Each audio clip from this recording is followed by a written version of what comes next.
295 Perseverance and confidence. Presence of God, O Lord, increase my confidence in your help, and grant that in this confidence I may always find courage to begin again. Meditation 1. What most distresses souls of good will, who are seriously trying to live a spiritual life, is to find themselves falling so many times, despite their continual and sincere resolutions. When they begin a program of asceticism, they are usually very brave, and have no doubts concerning their success, but being still inexperienced, and not having yet faced the demands of more advanced virtue, they know nothing of the struggles that await them on this way. And herein lies the danger. Meeting with new difficulties, they fall, they rise, and fall again, again they rise, and shortly after, find themselves prostrate once more until they are, at a certain point, attacked by that most dangerous temptation, to give up the undertaking which henceforth seems impossible. How many souls have fervently begun the ascent of the Mount of Perfection, but discouraged by their continual falls, have stopped halfway up or even turned back, because they lacked the courage to begin anew every day, and every moment. Humility is needed for the exercise of courage. We must be convinced that in spite of our lofty aspirations, we are fallible men, like all the rest.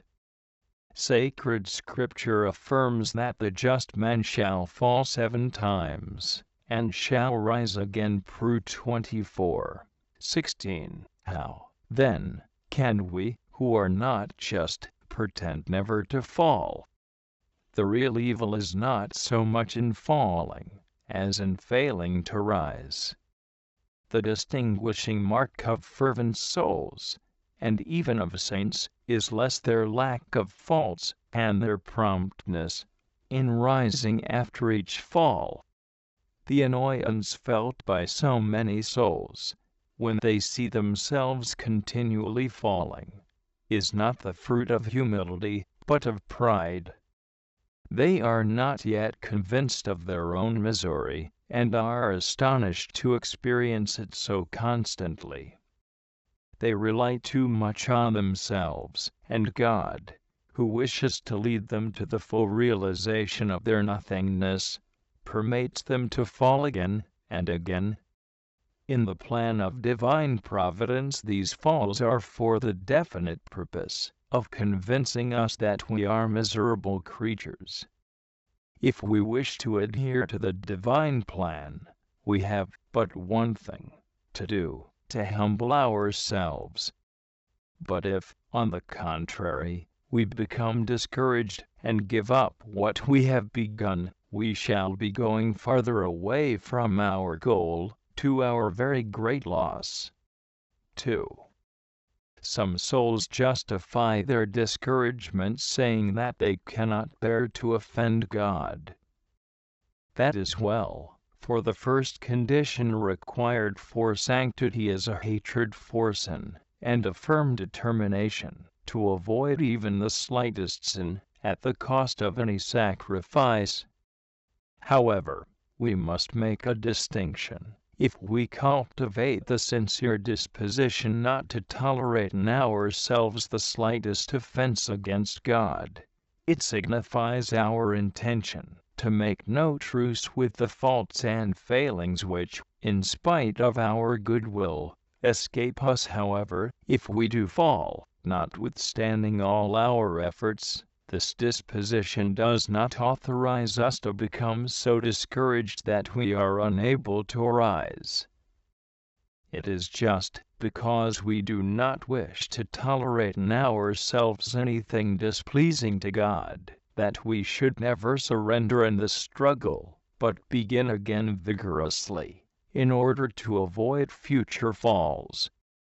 On this field, he who surrenders is already conquered.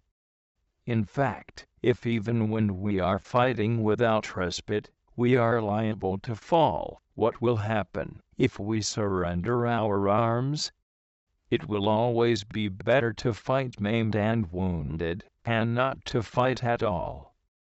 But to have the courage to persevere in the struggle, especially when we fall repeatedly, either as a result of our imperfection and frailty, or because God permits it in order to humble us more, we must join to humility and immense confidence in the divine help.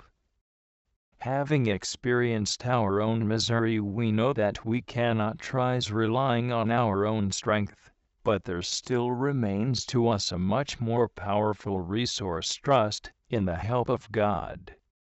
We shall find the strength to keep beginning again, precisely in trust. God alone can give us this strength, and He will give it in the measure of our confidence. The more trust we have in Him, the stronger we shall be. The more convinced we are that God is calling us to sanctity, and that our personal resources are insufficient for attaining it, so much the more should we be convinced that God will furnish us with the help needed to answer His call. There is nothing illogical in God. If He asks something from us, He cannot refuse us the help needed to give it to Him. Not finding this strength in ourselves, we shall surely find it in Him, in His omnipotent help. He that shall persevere unto the end, he shall be saved. Mt 10:22, said Jesus. He who will persevere unto the end is not he who will never fall, but he who after every fall will humble himself and rise again, relying on the infinite strength of God. Colloquy. O Jesus, you see I am a very little soul, and can offer you only very little things. I frequently miss the opportunity of welcoming these small sacrifices which bring so much peace, but I am not discouragedly bear the loss of a little peace, and I try to be more watchful in the future. You are so good to me that it is impossible for me to fear you. It is your will that throughout my whole life I should feel a repugnance to suffering and humiliation. If you permit all the flowers of my desires and goodwill to fall to the ground without producing any fruit, I shall not be disturbed. I am sure that if I persevere in my good efforts, in the twinkling of an eye, at the moment of death, you will cause rich fruits to ripen on the tree of my soul. Compare TCJST 11c. O God, I am very weak in ability, poor in strength, and full of poverty, but if your eye will look upon me, I shall be lifted up from my low estate, my head shall be exalted, and many will glorify you.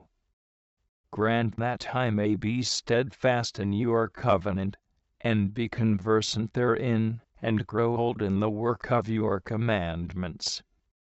I will trust in you and persevere in what I am doing, for it is easy for you to suddenly make the poor man rich.